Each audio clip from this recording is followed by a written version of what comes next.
আসসালামু আলাইকুম গাইস। এখন দেশে যে মা বাবা নাই, এটা একবারে বাস্তব কথা। কারণ এই রাস্তা দিয়েই দেখা যাচ্ছে অনেক ভাঙা, অনেক এখানে এই জায়গায় অবস্থিত হয়েছে বগুড়া জেলার সারিয়াকান্দি থানা কুতুবপুর ইউনিয়নে নতুন পাড়া। এই রাস্তার অবস্থাটা দেখলে অনেক ভয়াবহ, মানে এখানে খুব মারাত্মক রিস্কের জায়গা এটা। এই দেখেন এখানে আরেকদিন গাড়ি মনে হয় উল্টে গিয়েছিল, আমরা শুনেছি।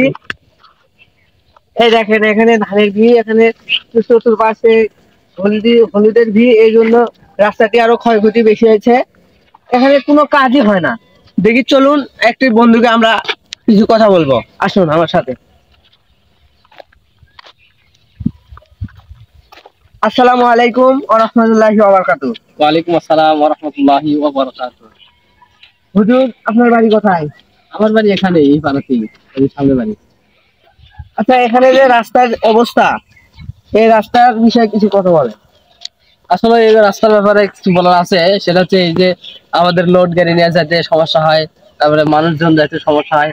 তো কিছুদিন আগে ওখানে একটা গাড়ি উল্টে গেছিল। অবশ্যই আমাদের এই রাস্তাটা মেরামতের দরকার, না হলে অনেক মানুষ ক্ষতিগ্রস্ত হচ্ছে। অবশ্যই আমি সরকারকে দৃষ্টি আকর্ষণ করব, বা যারা প্রতিনিধি আছে তাদেরকে দৃষ্টি আকর্ষণ করব, আমাদের এই রাস্তাটা যেন দেখে এবং রাস্তাটা যেন তাড়াতাড়ি একটু মেরামত করার চেষ্টা করা। কেননা এই রাস্তা ভাঙার কারণে অনেক ভুক্তভোগীরা অনেক কষ্ট করতেছে। হুজুর অনেক সুন্দর কথা বলেছে।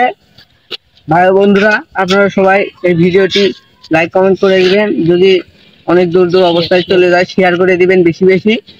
যদি অনেক বড় লোকে, মানে বড় বড় লোকের কাছে এই ভিডিওটি চলে যায়। আমাদের রাস্তা নিয়ে অনেক সমস্যা হয়েছে। এই রাস্তার অবস্থা দেখলে অনেক অনেক ক্ষতি হয়েছে।